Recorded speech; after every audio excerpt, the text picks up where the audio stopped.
are starting off a bit rough and bumpy for Disguised. Previously, despite the fact they don't have any game wins, they had some good looks in their first games, but this last game just looked like something they want to forget. C9 beating them 21 kills in 23 minutes before the Nexus explodes. Not even remotely close after that Rift Herald fight just completely blew the game open. So DSG are going to have to bounce back here in the second one.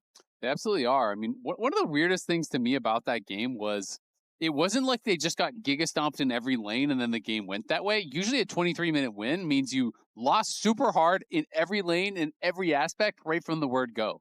It was close till Herald. It was actually a really close game until Herald. It could have gone either way. And then the wheels fell off, and then they decided to just strap some TNT on that thing and take it to Dragon. Wile E. Coyote style. But but no, I 100% agree. If I remember right at about the time of the Herald being started, the goal lead was 1.3K for C9. It's not even like, oh man, the game is just broken. All right, I see you. They got punched right in their shiny teeth. Yeah, that's there you go. Exactly. They're not sparkling anymore. But we've got the Jace, the Pantheon, and the Camille band out here by C9. DSG getting rid of Nocturne, Syndra, and Victor as Vulcan's Bard is locked in. First pick for C9.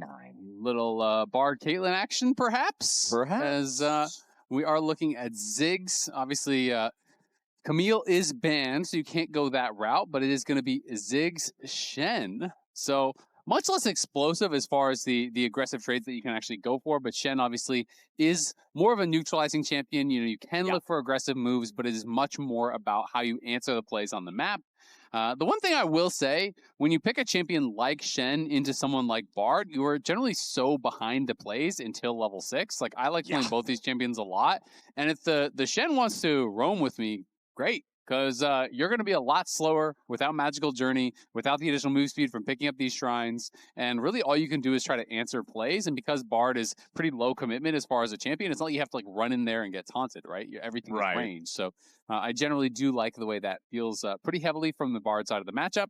Ezreal going to be grabbed, which has kind of become the de facto AD carry lately in pro play. It's just, when you talk to any pro players, like, well, it just can lane against every mage, and you're not going to get punished when your support is roaming, and it's kind of just safety incarnate. Well, you see, when you play mages, you need to hit your buttons more because your right click is garbage. Ezreal also, compared to the rest of AD carries, his right click does less of his job than his buttons Smelling do. a little magey. So yeah, he's kind of like, he builds a tier, doesn't he, Flowers? Perhaps mana is a desirable stat on this mage D carry. Yes, sir. So let's see how that Ezreal will play. Oh, we've been waxing philosophical about Mage Ezreal for too long. The forbidden pick has been locked in. The dog? No. And the Ryze. The Loki Ryze. The 0.8, 0% win. Oh. 0.9. He was 0.8 last week. Oh, I thought he was 0.7. I believe he was 0.8 last week. He was 0.9 after the C9 game 1 throw last week. The important thing, he has never won a Ryze game in his entire career. It's 0 something. It's either 0.8 or 0.9. 0.8. Okay, 0.8. You were right. I apologize. You're predicting into the future here. You're already calling the loss. Technically, if this Ryze is like last week's Ryze, we are both right because you're right now and I'm going to be right later. He has. I wanted to make sure that I really praised him for his impeccable Orianna in game number 1. I voted him my player of the game. I think he was awesome on that. He was. But his Ryze last weekend was objectively terrible. Right? Those Realm Warps solo lost the game. So if nothing else, I just want to see not that, right? Even if you're just using the Realm Warps to like maneuver minions into a better position to fast move second tower. Yeah, come back from base. Sure, do whatever. Do anything that's not kill Blaber and Thanatos. Unbind that thing when enemies are on your screen. Yeah, just get rid of it. You don't need it. It passively powers up your Q. It's still doing a job just by leveling it. So, all right, the forbidden button. Yeah, the forbidden button. Like, just like Voldemort, but an ability. Yes. You can't talk about There's an R in Voldemort, and that part of the name is the most forbidden. That is the most forbidden letter.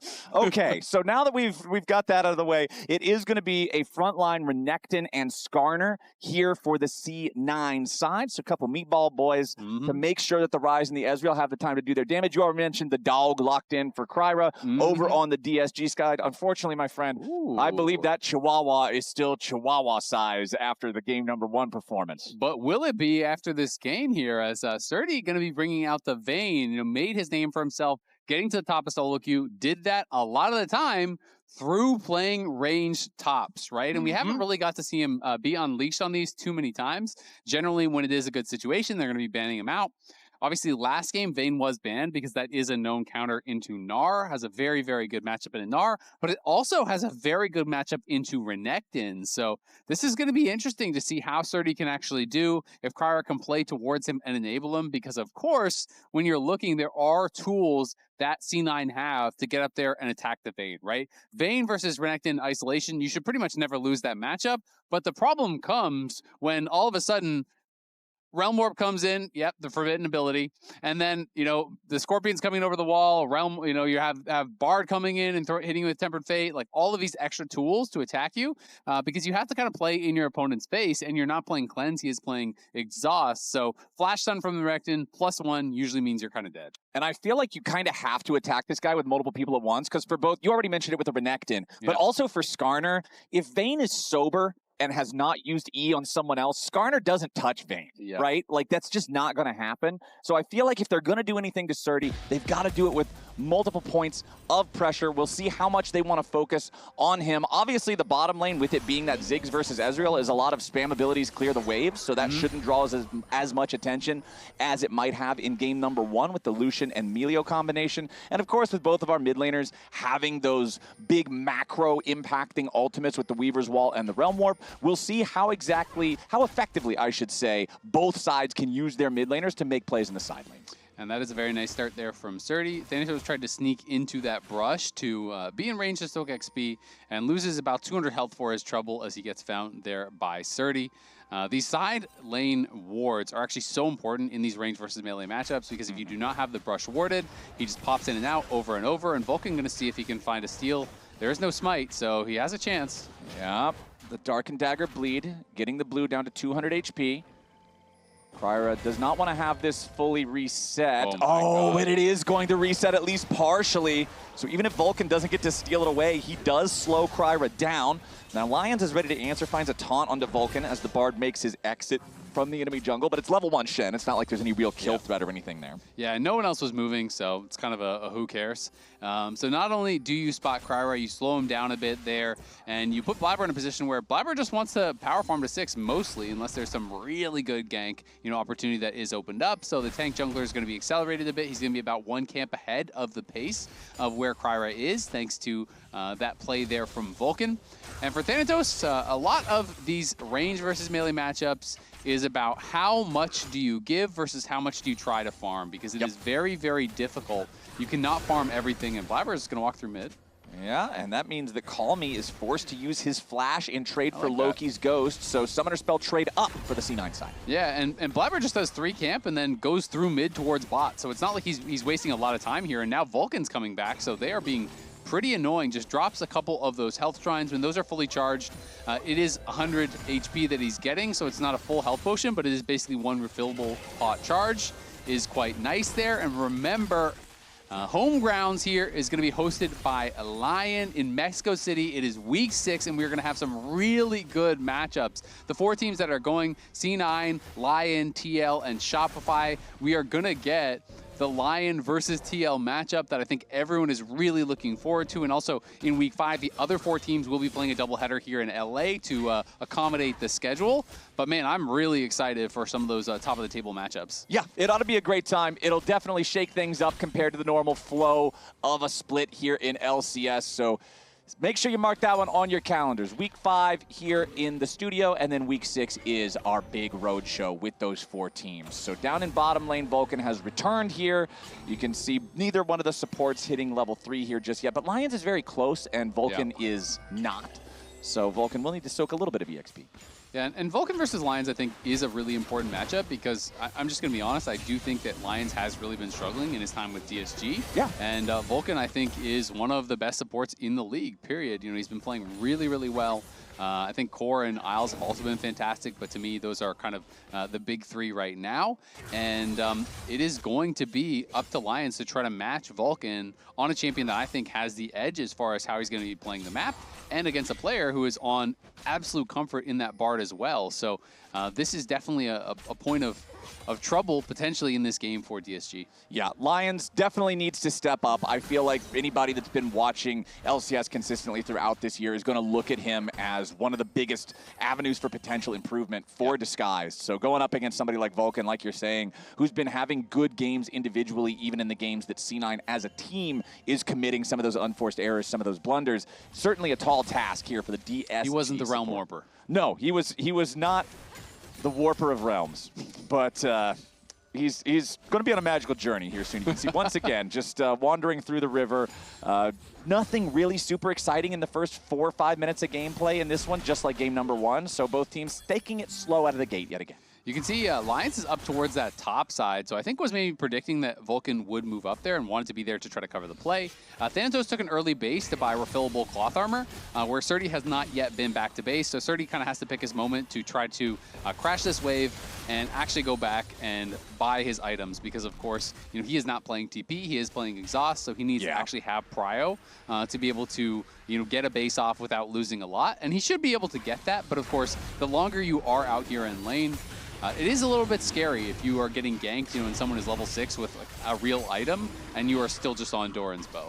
Well, we can see C9 paying very close attention to the first Drake spawn here in this one. Last game we talked about how Chem Drake generally deprioritizes that first objective because it doesn't give you a whole lot, whereas Ocean Drake's the opposite. Really feels good to have that in laning phase for the extra regeneration capabilities. And especially in top. Yeah. And that's like having to deal with Srtty, having to deal with this situation where the Vayne's just constantly pummeling you. The nice part is laning against the Vayne, at least, like obviously this character is super oppressive, very difficult to interact with for short range melee style champions. But one of the weaknesses, one of the trade-offs she pays for that, 0 wave clear in the kit, right? So is a bit more difficult for Srtty to get those shoves and have the recalls on exactly the timings you want. Yeah, it absolutely is. And Thanatos going to go back, going to get steel caps, and he's heading bot. So they're trying to swap out once Srtty bases and actually takes his buy. They know it's going to be even harder there for Thanatos, so they send their bot lane top, and Vulcan and Tactical are going to be here. And like you said, Vayne has very poor wave clear, so when you are in these 1v2 situations, yeah, sure, you can stay alive, whatever, but you're not going to be pushing in, and you're going to be struggling to actually defend the tower and keep that healthy because you do not have a great wave clear. So even with Lyonz up here, you can see Tactical and Vulcan already landing some good chip and just keeping this push in. They got the first plate pretty much instantly, and they're going to look to continue to get some more damage down on this tower.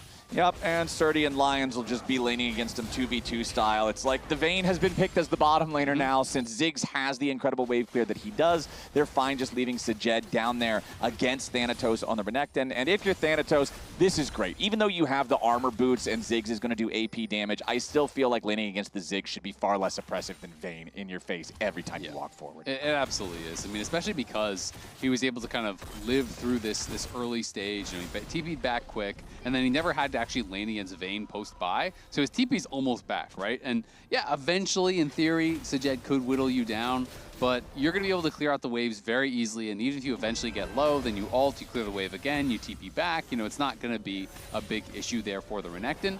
So we'll see if DSG does try to swap up the lanes again, as Lyonz is head back to base. He had to heal back up, and C9 will maintain the push here on this top side.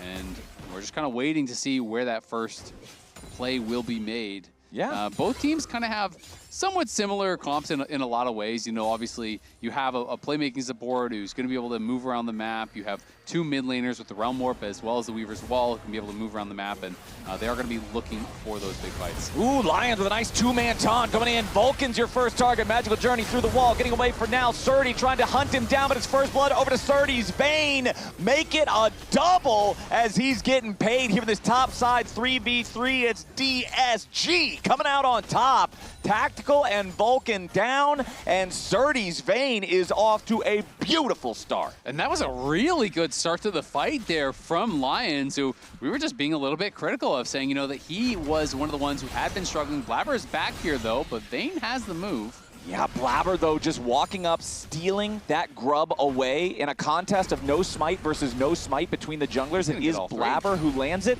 and so he's going to manage to secure all 3 grubs here as KryRa has to retreat. Yeah, that is actually really, really big. So again, started off well by Lyonz. He was spotted, but they just kind of walked up, bold as you like. They did not realize that KryRa was right behind him. Double taunt comes in. Blaber's coming over the wall, so I think C9 thinks we're baiting him. But Srtty just flashes away. Even though he does get tagged by the end of the eShell's impact, he created enough space from the wall that Blaber could never actually stun him into the wall. And then the final hour tumble to the side avoids the impale. Srtty played that fight very, very well. It was started out really well here also by Lyonz. And yeah, C9 thought they had the jump, but both teams had their junglers. And if you cannot get in onto that Vayne and take him down pretty early, final hour, lethal tempo stacked up, this guy's going to be pumping. Yeah, and these champions like Blaber and Thanatos that build bruiser-style items. Skarner just wants to stack health forever and ever. Hold on now, Thanatos in even more danger. KryRa shows up yet again. Thanatos getting away from the last darkened dagger, forced to use that ultimate to stay alive through the silver bolts of Srtty.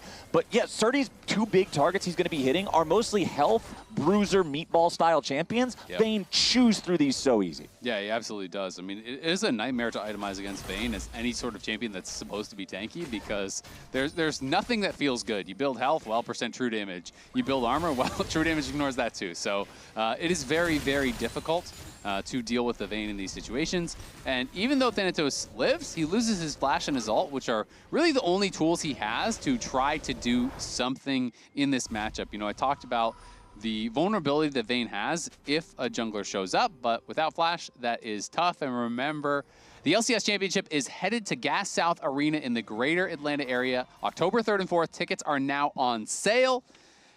Get your tickets. You're going to see who's going to be going to Worlds, and Worlds is also in today, so you should probably get your tickets for that as well.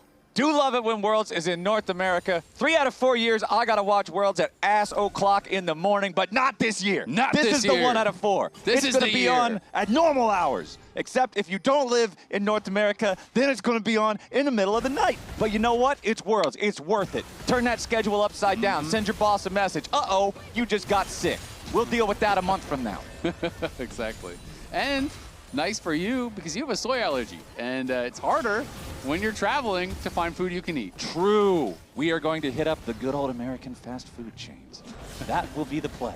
As Disguised is up 1,000 gold. The second Drake of the game is alive. C9 controlled both neutrals so far with that early Drake take into the Grubs after they lost the fight in the top side. So now they want to continue stacking those neutrals, as Srtty has completed his experimental Hex, played very strong here in the Vayne, but again, no TP to try to join the fight, as the Chemtech is secured by the C9 side, but now Blaber's going to pay the price. Callme takes the kill on that one, so objective traded for a single death, as DSG kills the enemy jungler after he secures the dragon. Yeah, I think C9 will be pretty happy with that at the end of the day, unless DSG are able to push in and get something else with this, but it doesn't really look like that's going to happen. Maybe you get a plate mid, but 1 kill for that dragon, going to be feeling nice, and Cloud Dragon always really powerful, especially when you do have champions along the lines of Renekton, where it's like, this champion loves Cloud Soul, but flat move speed in general is just incredibly powerful across the board.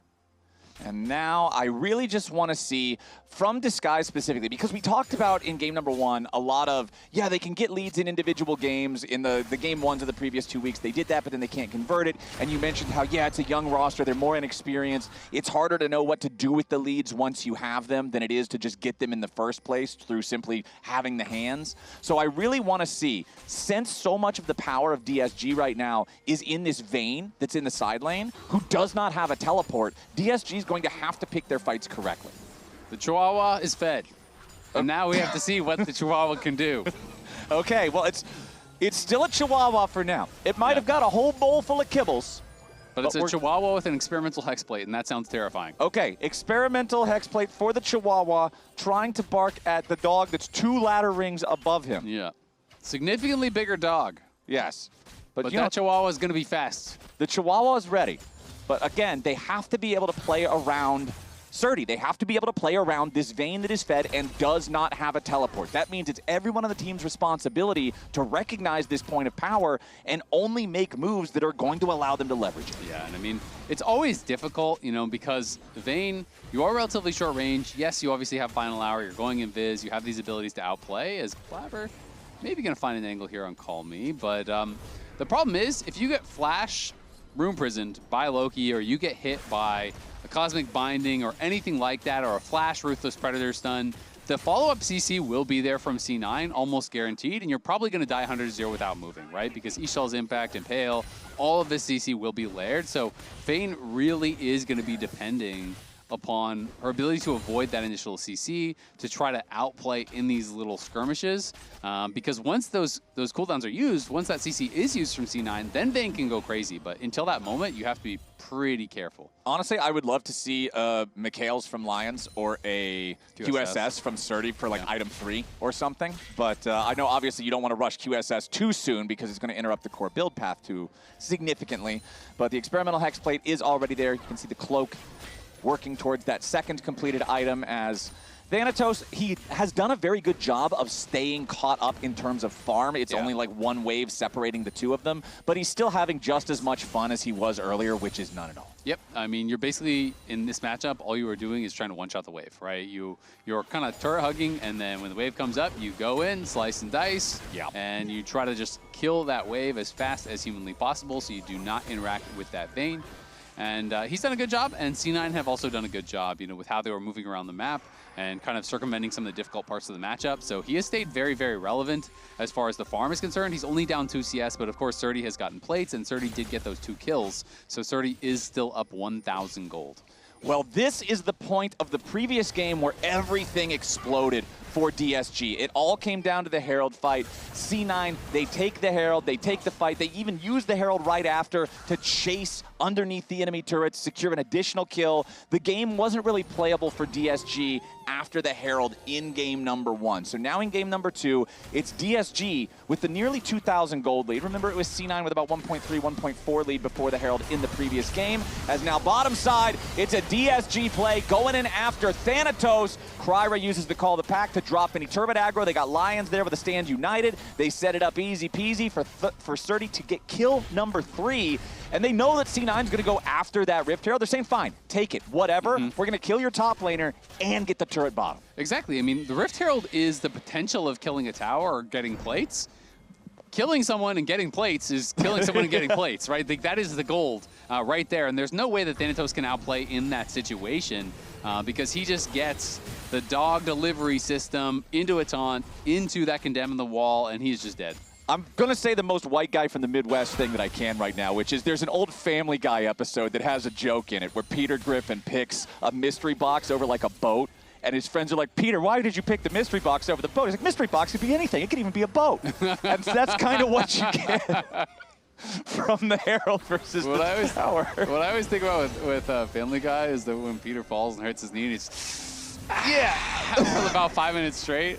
That killed me. That's how Thanatos feels after the 3-man gang. But now we're back to another neutral objective. It is C9 wanting to continue their Drake stack. They might be behind 2,500 gold, but if they can hit soul points, they'll be feeling pretty good about that. Now, DSG has firepower nearby, but critically, it's not Srtty. The 3-kill Vayne is up in the top side of the map, and Thanatos is going to TP down here to the bottom river. So C9 should have man advantage as sajed has to use his flash to get away and stay safe. Lyonz also absorbing a little bit of pressure right now as DSG maintaining their position, and Srtty has made his way over. Now that it's a 5v5, now that C9 can't get anything with a numbers advantage, they know they don't want a fair fight, they back away. Yeah, C9 were looking to pick a fight with the little brother, but then the big brother came down from top lane. Hey, never mind, we don't want that smoke. I'm sorry. Just a prank, bro. Just gonna leave, it's like, all good, okay. See you guys next time. Yeah, so Srtty shows up. They do trade the TPs. Of course, it is the longer TP there for Srtty because, you know, he is just using that the role quest TP. He does not actually have that summoner selected. And Loki goes up towards top, is going to be able to push out this wave, but Srtty will catch most of it and pretty much has his Essence Reaver ready to go. And then you are going to be able to just keep these fights going, keep that side lane push going pretty much forever. And remember, tomorrow we got Dardoch versus Armeo here. Dardoch making his return to the LCS. Yes, Dardoch versus Armeo. Armeo, of course, substituting for Inspired, who is away for a couple weeks. You know, he said he was going to be away 2 to 3 weeks. This is 3rd week. And they have been doing really well with Armeo, which was kind of a surprise to me. And then Dardoch, of course, I think a lot of people would be shocked to hear that he is back, but he has been killing it in the NACL. And as Jat did in this whole long presentation, he had quotes from all kinds of different players that Dardoch has been playing with in Tier 2 who have a lot of really positive things to say about him and his attitude. So it's going to be a new opportunity to kind of redefine himself for Dardoch in the LCS. Yeah. In case you missed it, if you weren't around for Waiting Room, Jat directed a dedicated Dardoch dissertation and had a pretty long explanation of kind of his history in the league, as well as all of those impressions, those good impressions that he's made his on PhD? Current Tier 2. Yeah, he's his I don't know what does the PH stand for? What? What does the PH stand for in PhD? I don't know. He's got his philosophical Dardoctorate, and that means that he's Dardoch. Yeah, he's the Dardoch, but Dardoch coming back, it should be an interesting time. I think honestly, if you're Dignitas, you're probably pretty excited that he's coming back and it's still Armeo that you're jungling against instead of Inspired for the first week. But that's all tomorrow. Right now, we still got the rest of this one to play as Blaber goes in and finds the Impale on the Lyonz, who has to taunt and then flash over the wall trying to get himself away. Meanwhile, Vulcan, nice use of the ulti there to lock up sajed, who's going to be protected by that Stand United, but it will not protect enough. The shutdown credit goes to Tactical. Callme tries to find something on the backside of the fight here from the right angle as Blaber is low, but Srtty has finally joined the fight. Goes into the final hour, but he's trapped in Rune Prison. Srtty down to 20% HP. DSG's got to be careful. Thanatos here with a re-engage. Shutdown on Callme. It happens again and again and again and again and again and again and again and again and again and again and again, no matter how many leads DSG builds. When it comes time to clutch the fight, they can't find what they need. Yeah, C9 started out that fight well. They take down sajed, and he got no value really with the Mega Inferno Bomb. Just kind of dropped it on his head in celebration there at the end. It all started out with Blaber finding the Impale here onto the Shen. He gets pulled in. Yeah, he flashes out, but he is completely out of the fight. And at the same time, sajed gets tagged there. And even with the Stand United, he's got no way out of that. Didn't have his flash available. Just kind of walked up bold as you like, and Vulcan caught him. And that is such a difference maker. And then look at Srtty going in. Yeah, great. You have all this ability to outplay until you get hit by the Rune Prison, and he loses all of his health. About 80% of his health is gone during that Rune Prison, instantly pushed back. So as strong as Srtty is, there's not really any opportunity for him to do anything in that fight because there's no one to create space because Lyonz was out of it instantly. sajed was already dead before he arrived, so there's not really any ability for him to outplay. And now there's your Cosmic Binding into the wall. Srtty pops final hour defensively, but Blaber is still on the hunt. The Impale lands. Vulcan gets the kill. Srtty is dead. Tempered Fate locks up KryRa, and they want to make it a 2-0, but KryRa with the flash stays alive. That disguised gold lead, 2.5, 3,000 gold lead that we saw just a couple of minutes ago is gone. As the Tier 1 turret falls, DSG's lead shrinks down to 500. And for this team that is consistently finding leads, but consistently being unable to convert them, that specter of the promotion tournament is always rapping at the door. No matter what, no matter where they place, because of their promotional status, they must play against the top squad coming up from Tier 2. And you've got to be able to start converting these wins. If nothing else, even if you're still not winning series, you've got to convert and win games to build that faith and confidence that'll keep you in the league. Yeah, I think confidence is really going to be a big thing here because if you're just kind of getting beat down all split long, it is really hard to then go into a series like that. That being said, there are levels to this, right? You know, you are losing with a lead to Lion or to C9. That is very different than losing to a Tier 2 team with a lead. And they've at least shown that they have the ability, the individual skill to create these advantages, which I feel like should give them a reasonable amount of confidence that they can actually close out some of these games. But the Dragon here, C9 trying to move to Soul Point. DSG want to stop him.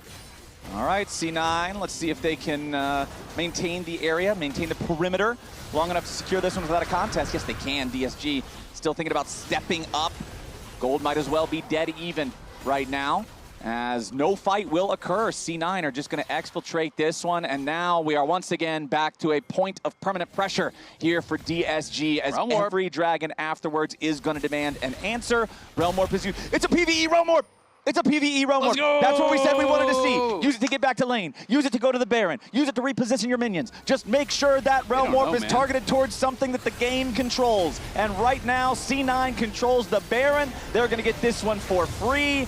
And oh man, we got to spend the first almost 20 minutes of gameplay talking about how it was looking better for Disguised, but we are right back to a spot where C9 controls the Rift. Yeah, we absolutely are. I mean, the gold is still dead even, but it is C9 on Soul Point. It is C9 with 3 Grubs and Baron, so they will have push.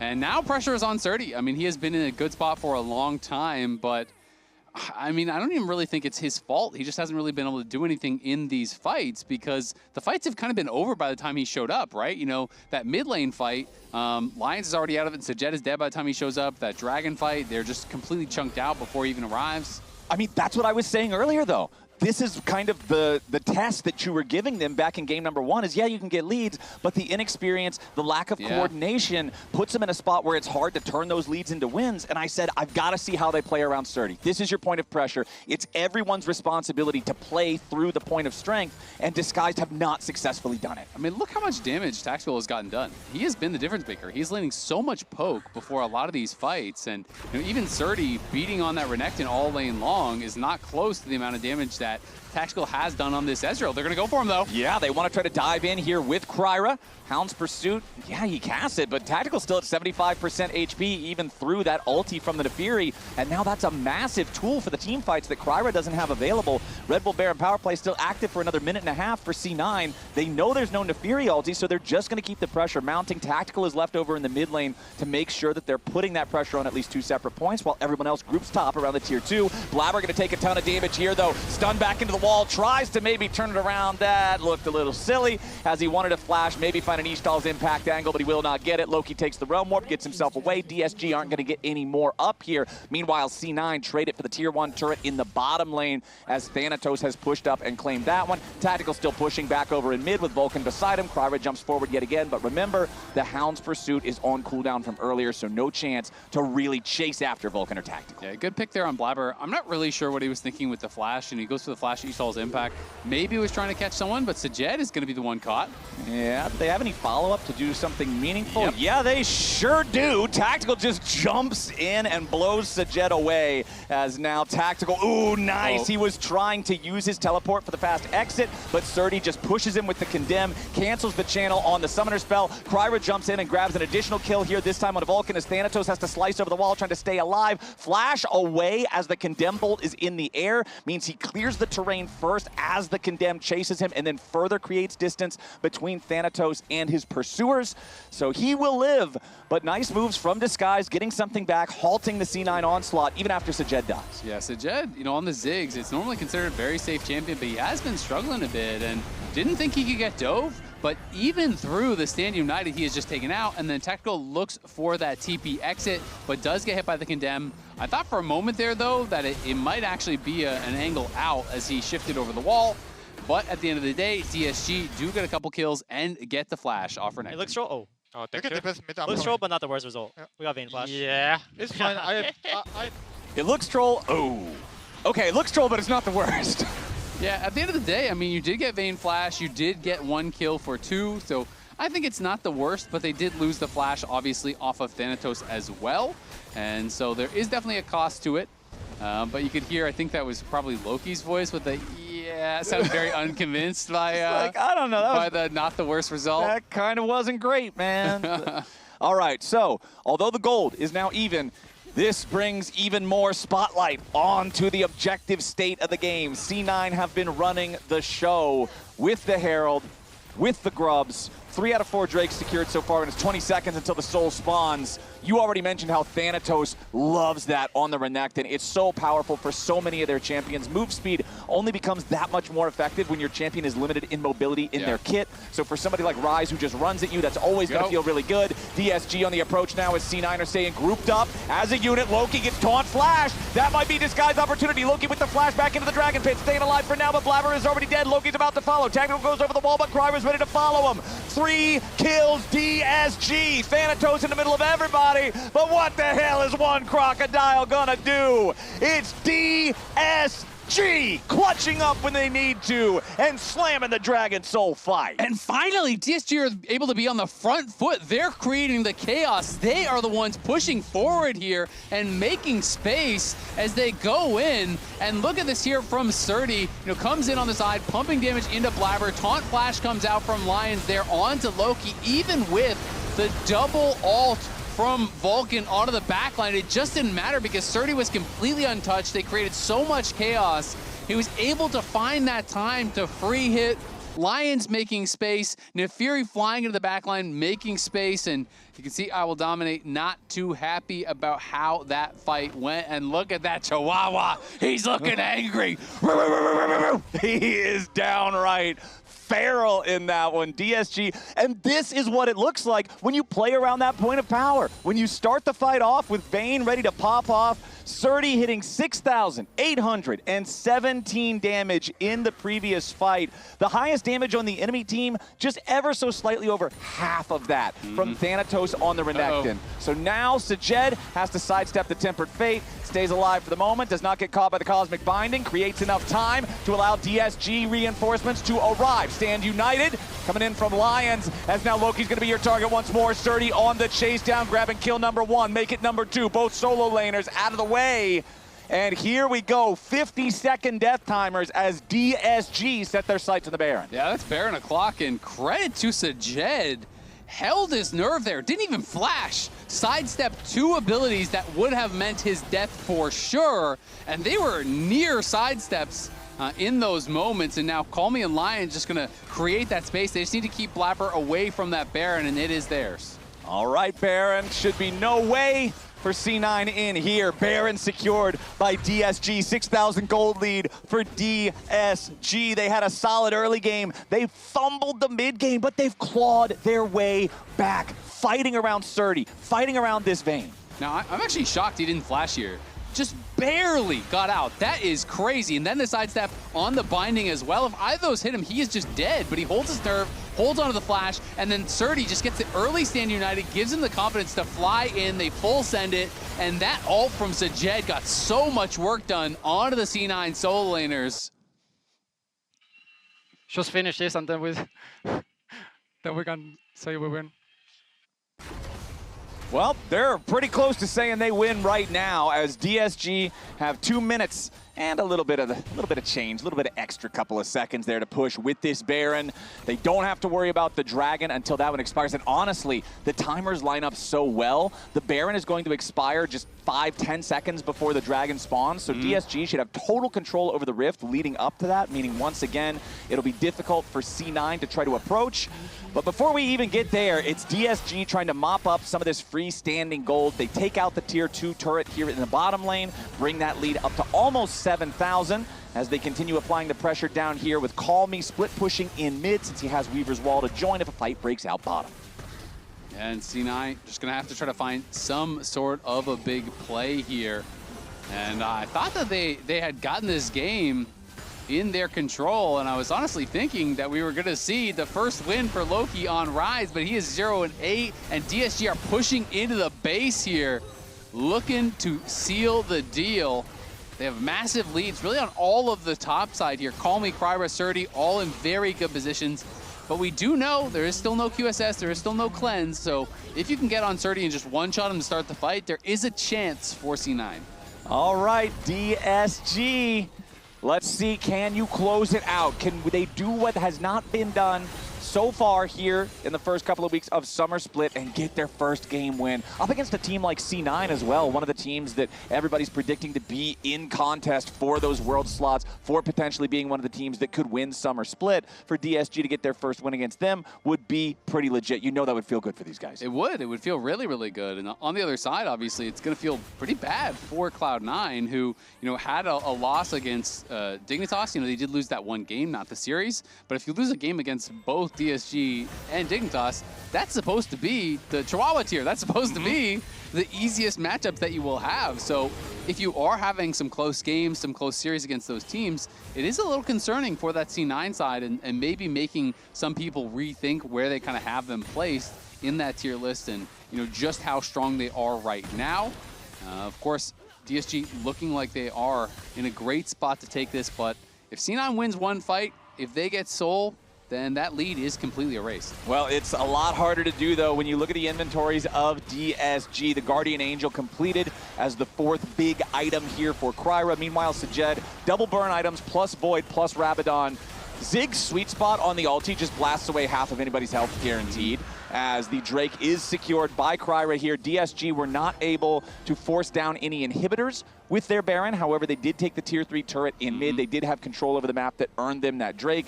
So now we have reached the point where the next Drake must be Soul. But honestly, really impressive by DSG to make sure that C9 was never able to convert up until now. But again, we must see them close. They have been in this position before. Yeah, exactly. I mean, they had I think it was close to a 6,000 gold lead in their week 1, game 1. So they have been in a spot like this before, and they have damage in spades, as you are pointing out, but there are no, you know, Zonias on Callme or sajed. There's no GA on Srtty, so there is still a chance for C9 if they can find that perfect play, if they can find that perfect engage that they will be looking for here. And Tactical still trying to play very aggressive because there's very little CC on the DSG side. It is just taunt and condemn. That's basically it. And Blaber looking for a pick. Yeah, Blaber has the pull here onto sajed with a true shot barrage flying through. sajed gets over the wall, but he is shut down by the Skarner. Blaber ends up taking the kill credit. Thanatos in the middle of everybody, eating a lot of damage from Srtty's auto attacks. He goes into resurrection here from the Guardian Angel as Tempered Fate does not find a target. Thanatos coming back to life, and C9's making sure to keep him protected. Now Lyonz and KryRa both getting away off to the left. So DSG, they do lose a man, but they do not suffer an entire team wipe. Nice look there from C9, but there's nothing that they get to take as a reward. Yeah, trade of some summoners as well as the GA off Thanatos. Thanatos did send it with the flash stun onto Srtty after that initial kill, but no one else was really able to get in range to follow up and put that big pressure onto Srtty. So Srtty just throws his exhaust onto the Renekton, gets a stand united, and that was enough to keep him safe in that moment. But this is the danger. Yes, sajed is very, very strong, but Blaber with a really nice play. Caught him with a sweeper over the wall and then sees him, and on that shadow, catches him with the impale. That is very nicely done there by Blaber, and then it's into the binding, into the Ezreal ult. Look here, look here, look here. I hit Ziggs, I hit Ziggs, I hit Ziggs. I'm coming. Shenui. Yeah, Ziggs dead, Ziggs dead. Slowly, guys. Carry Vayne. I can't finish. Look, look. Yeah, I have J. Kite. Guys, begin with. Guys, wait, watch me. Yeah, watch you. I run away. Okay. Yeah, Can we try to play we're for 1 guys? HP. We can't run Taliyah like this. So. I do believe it was the bleed, the Quake stacks from Skarner that actually finish him off at the very end there. So nicely done from C9. Well detected from Blaber like you're talking about. Baron is back on the rip. 36 minutes into the game. DSG still with a 5,000 gold lead as they'll still also have the Guardian Angel on their jungler. 1/3 of the cooldown has passed on Thanatos' GA for the C9 side. Seraph's Embrace available for Loki on the Ryze.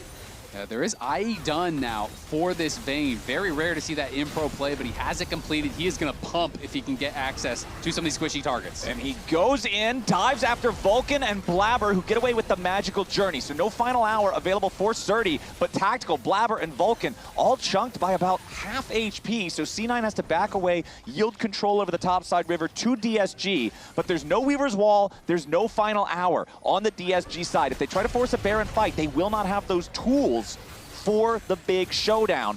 As Thanatos does have to be careful yet again, trying to get away from KryRa and Callme. Thanatos in some serious danger, but the kill onto Lyonz the other way means a 1-for-1. Now Blaber gets pushed back by the seismic shove. Callme and KryRa got to be a little bit careful here. They are on the other side of C9 as sajed tries to step forward, throw out a couple of mines. Mega Inferno Bomb does get Vulcan incredibly low on HP. Tactical trying to survive and fight back against KryRa. It does knock off his Guardian Angel while Loki kills Callme. Now they're going to camp the body of KryRa. They need a little bit more damage to take him down, and Blaber can't quite find it. KryRa getting away for now.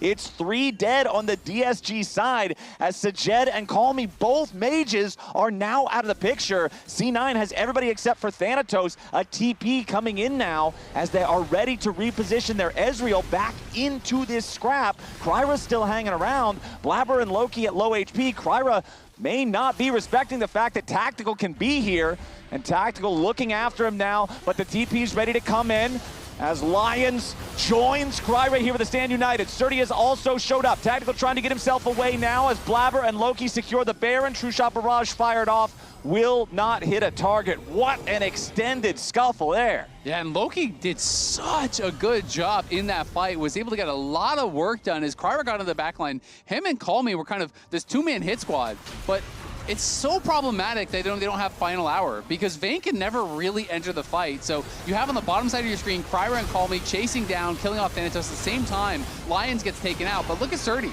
He's down about 30% HP. Srtty can never really enter. So sajed walks up. You can see KryRa decides he's going to go in and full send it onto this backline. We're going back to live. Okay. Blaber does get shoved here. Nice moves from Callme and the rest of DSG. They've already found the kill onto the C9 jungler, but now Srtty. Vulcan is just being peppered with bolts by Srtty. He goes forward looking for a little bit more. The shutdown on Srtty comes in from Tactical as Thanatos and Tactical are trying to fight back. DSG scrambling. The Dragon still at full HP. Health bars melting, but they're mostly C9. It's only Tactical and Thanatos left alive. Srtty the only death on DSG, but considering everyone else is so low, DSG did have to peel back, play it a little safe, but it looks like KryRa and sajed should be able to take the Drake. Yeah, they should be able to. I don't know why KryRa's not hitting this, though. He's just, oh, he has no smite. He's waiting for smite. He used his smite in the fight, so he's trying to actually delay to make sure he can secure it, that doesn't get stolen over the wall here. And that is exactly what Tactical is going to try to do. He has the True Shot Barrage. The smite is now up, though, and it is secured. So that's soul for DSG. Srtty got taken down, though, and this IE not really working out for him. All it is taking is one CC, and he just dies. He looked like he was in a position where I was honestly thinking, is this like a penta angle? He got 2 early kills, and then he gets hit by the Rune Prison, and Loki and Tactical just murder him. He gets deleted, and you have to wonder, okay, there's the QSS now coming through. You know, if that had just been a Merc instead of the IE, you know, is it a very different game? Obviously, Infinity Edge, you're going to get a lot more damage, but at the same time, all of C9's eyes are on the Vayne. And if you could just get one shot in one CC, it is very difficult to play. So now that problem is solved, but he has no flash, and there's flash on Renekton, there's flash on the Skarner as well, and they're going to be having their eyes on him. And there's also a flash on Loki. Ooh, sajed staying alive there. The Tempered Fate looking for him. Cloud Soul move speed. The Ziggs yet again. Yeah, and that Cloud Soul move speed. I mean, we talked about how, oh, Renekton loves getting this. Vayne with Cloud Soul is a war crime in multiple countries across the globe. That character is just inescapable. Yep. Final hour plus Cloud Soul. So Srtty has the opportunity to do so much work here.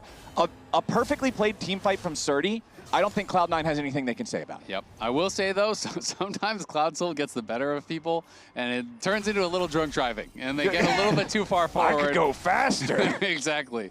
And still, as fast as you are, if you get hit by the CC, you can still die. He has the QSS to help keep him safe, which is going to be massive. But that being said, there are multiple forms of CC. If you get hit by the Renekton stun and then you immediately cleanse that into Ishtal's impact, into Impale, anything like that, you will still die ridiculously fast. All right, DSG. 3,000 gold lead. Dragon Soul in pocket. C9 coming around, seeing if there's an angle to make a move here. As you're going to have sajed TPing in to join up with the rest of the DSG squad. Srtty level 20 on the Vayne. 5,000 individual gold lead, and the tier 2 turret falls top. I mean, level 20 is a lot, but it's crazier to me to see Vulcan level 17.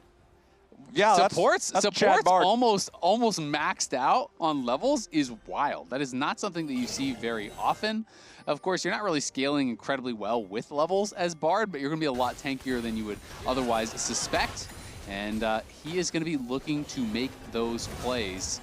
We can see that the Knight's Vow has been picked up here by Lyonz, and you have to assume that it is going to be on Srtty, and it is in fact on Srtty. Okay. He is the one to protect. He is the one to play around.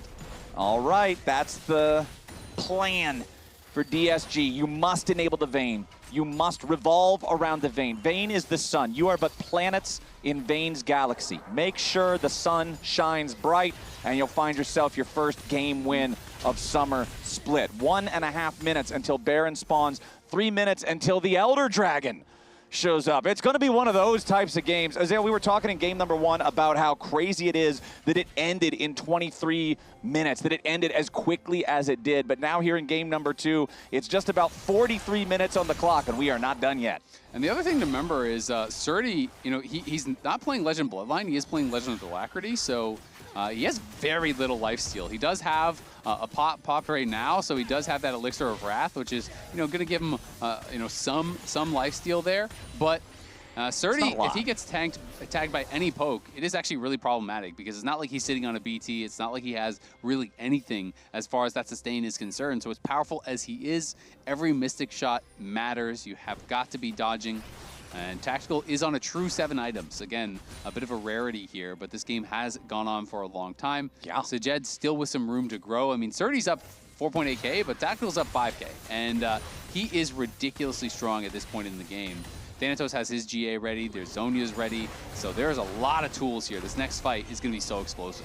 I always laugh so much at Shojin Endless Hunger Ezreal. Hold on now, Blaber gets hit with a show-up yet again. KryRa diving in after Tactical, has to shift out of the way of the Mega Inferno Bomb as Blaber barely survives with 200 HP left. Now Lyonz could be soaking some damage as Loki's nearly killed off by Srtty. One more bolt in the air, finds him, Srtty's got the kill. Tactical goes over the wall and stays alive for now as KryRa wants to chase, but he won't quite be able to finish the job. Thanatos and Vulcan trying to scatter and get themselves away as DSG looks for even more. Srtty might be dead, but he's traded for Loki. Can't believe that is only a 1-for-1 after everything settles. Vulcan's still trying to get away. He's got the dead man's plate. Lyonz wants to stop him, gets the taunt. Vulcan immediately ready with the self-Mikhails, just walks away from it. All right, not enough of a convincing result one way or the other for either side to head to Baron, and everybody goes back to their corners. I low-key wonder if Srtty's QSS was on the wrong keybind because his QSS was very late. And it came in very late there.